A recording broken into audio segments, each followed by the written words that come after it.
Foods that forced your muscle to grow quickly.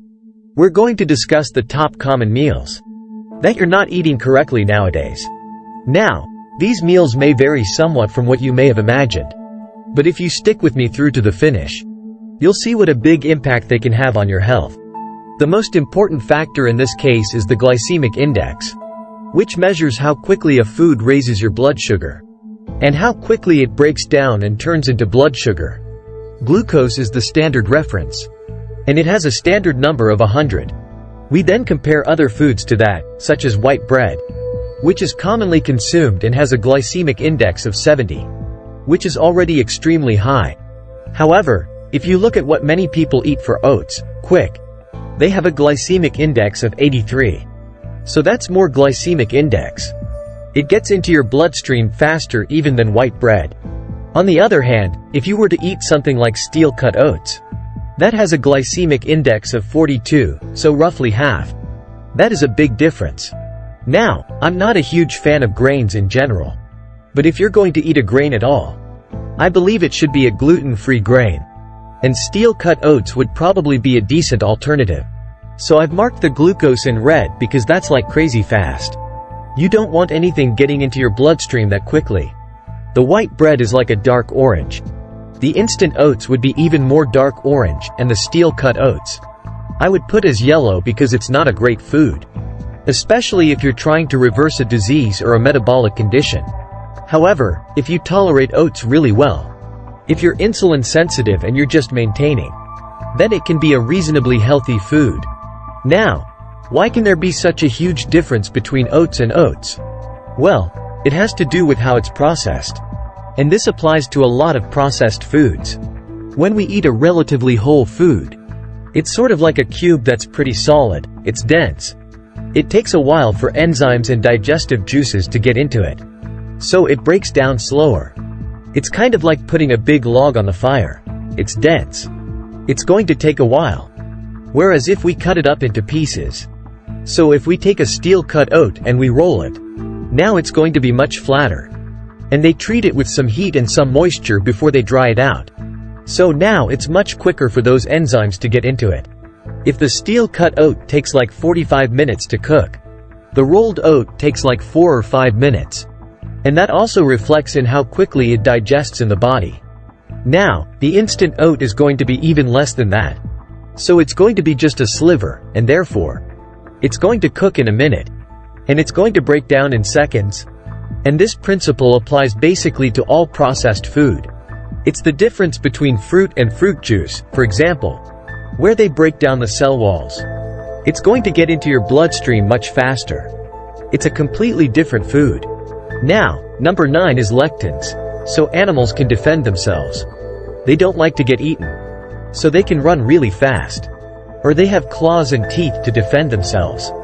Plants don't have that, so they use chemical warfare. They have proteins that act as irritants that are very hard to digest that can make animals that eat the plants sick. Some people react to these a whole lot more. For most people, it's not a big deal. For other people, it's life-changing. So one group of these is called nightshades. And that includes things like tomatoes and bell pepper and eggplant. So even foods like the first 3, tomatoes, bell pepper, and eggplant, that would be relatively healthy and for most people are super healthy. Even on a low-carb or keto diet, they tend to not be so good if you're sensitive to lectins. Potatoes I marked in yellow because they're much higher in starch. It's not really a bad food. But if you have a metabolic condition you're trying to reverse, then potatoes would probably be something to avoid. Whereas if you're insulin sensitive and just maintaining, then it's an okay food to have once in a while if you're not sensitive to lectins. And then we have things like beans. I marked them in yellow because they're notoriously difficult to digest. We have things like quinoa, which people think is a grain. A lot of people use it to replace rice. But it's actually a seed that sort of acts like a grain, because it's so high in carbohydrates. So the dry weight of quinoa is 57 carbohydrates.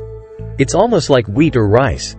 And then we have corn, which a lot of people think is a vegetable, but it's actually a grain. So it's a very, very common allergen. A lot of people react to it even without knowing it, and even worse, it's a GMO. So that becomes an orange. It's not something I would recommend unless again you are metabolically healthy. And you get the organic corn. But again, all of these things have plenty of lectins. And whether you react severely or not, it's a good idea to kind of diffuse that. And the way to do that is to pressure cook them. So if you cook them under high pressure, you can raise the heat so they cook at much higher temperatures. And now you break down these proteins, these lectins. And they don't have nearly the same impact or chemical properties anymore. Food number 8 is peanut butter, and peanuts, of course, are not nuts. They are legumes and therefore, they're much harder to digest than other nuts. They actually contain lectins. Just like we talked about on the previous slide. Because they're just like any other bean except they are much higher in fat and protein. And that's what makes them so attractive because it's a low-carb food. It is very satisfying and very filling, so a lot of people like it. Not only in the low-carb community. So if you eat it, it needs to be organic and unprocessed. Plus, of course, you need to not be sensitive to peanuts or to lectins. And when it's unprocessed, that means the oil separates. Because that's what happens when you grind nuts. And it also should have nothing added but maybe a little bit of salt. If you meet all those criteria, then it can be a reasonably healthy food. However, if you eat the commercial kind, the big brands that have been around in most stores, for the longest time that most people know of, then they're going to add corn syrup and sugar to it. They're going to add things like soy proteins to it. And they're going to add emulsifiers in the form of hydrogenated fat. So now you're basically adding trans fat to this thing. So all of these are red because these are horrendous and toxic to the body. And especially in quantities. Overall, though, I'm going to give these an orange rating. Because the red stuff is a fairly small percentage. And it's going to be offset by the good stuff, which is a decent amount of protein and a lot of good fats. Now, food number 7 is protein powders. The majority of them are not very healthy. So you have to really read the label. And you have to be careful with the ingredient list. Most of them contain whey protein, which comes from milk. And dairy is a really common allergen. A lot of people react to it. And even if you're not lactose intolerant, even if you don't feel bad after eating dairy, it can still have an inflammatory effect. And a lot of people find that when they cut it out, they feel a lot better, and they look a lot better. And if you react to it severely, then your body reacts with a lot of phlegm and mucus. And that can be a big problem. So whey protein, of course, is also inflammatory. It has allergenic properties, and it can cause digestive distress. So if you're looking for a protein powder, make sure it's from a really good source. So the best would be something like beef isolate, which is a very clean source of protein. Or egg white protein, which is also very clean. Now, what I would avoid are plant-based proteins. And that would be the ones from hemp and pea and soy. Soy, of course, is a really bad idea because it has estrogenic properties. It can mimic estrogen in the body, and for most people, that's not a good idea because we already get enough of that. So what you want to look for is not only what's in it, but what's not in it.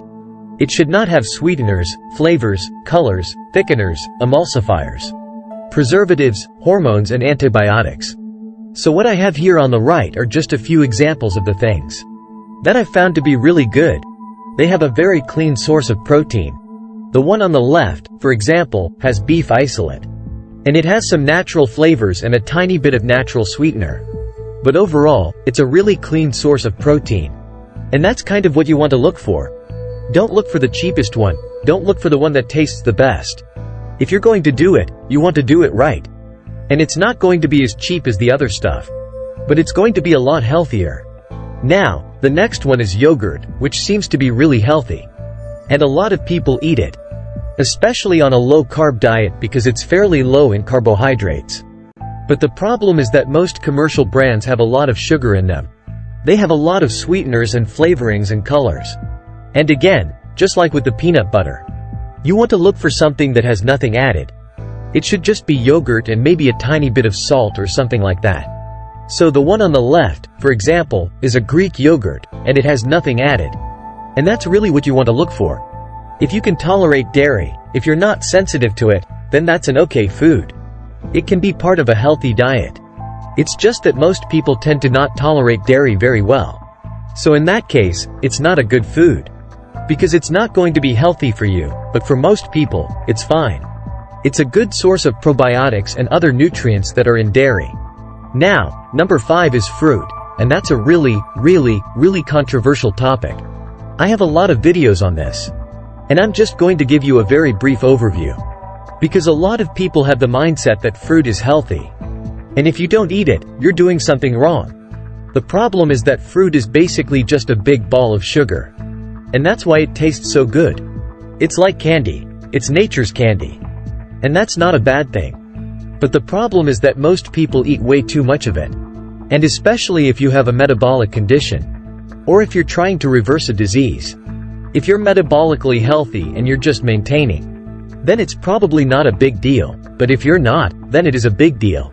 And especially if you eat it in the form of fruit juice. Fruit juice is really bad because it's basically just sugar and water. And you're missing out on all the fiber. And all the other nutrients that come with the fruit. So that's the worst. That's a big red. Then we have dried fruit, which is also not great. Because it's basically just concentrated sugar. And you're missing out on the water content and the fiber. And the other nutrients that come with the fruit. And then we have the whole fruit. And even the whole fruit can be a problem for a lot of people. And especially if you eat a lot of it. So the whole fruit I'm going to mark as yellow because it's not really a bad food. But it's not really a great food either. It's just kind of in the middle, and it really depends on the individual. If you can tolerate it, then it's probably not a big deal. But if you have any kind of metabolic condition, if you have any kind of digestive issue, then it's probably not a great idea. And if you eat it in the form of fruit juice or dried fruit, then it's definitely not a good idea. Now, the fourth one is coffee, which also seems to be really healthy. And a lot of people drink it, especially on a low-carb diet. But the problem is that it's a diuretic, so it can dehydrate you. And it can also leach minerals from your bones. So that's not a good thing. And especially if you drink it in the form of a lot of milk and sugar. Then that's definitely not a good idea. And it can also cause a blood sugar spike.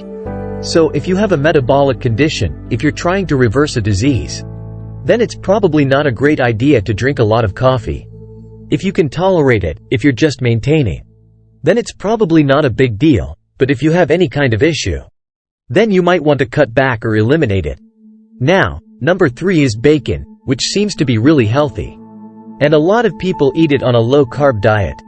Because it's high in fat and protein and low in carbohydrates. The problem is that most commercial brands have a lot of additives.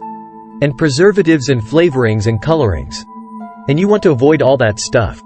So you want to look for something that's organic and unprocessed. And that doesn't have anything added but maybe a little bit of salt. And if you meet all those criteria, then it can be a reasonably healthy food. However, if you eat the commercial kind, the big brands that have been around in most stores for the longest time, that most people know of, then they're going to add corn syrup and sugar to it. They're going to add things like soy proteins to it. And they're going to add emulsifiers in the form of hydrogenated fat. So now you're basically adding trans fat to this thing. The video for today has come to an end.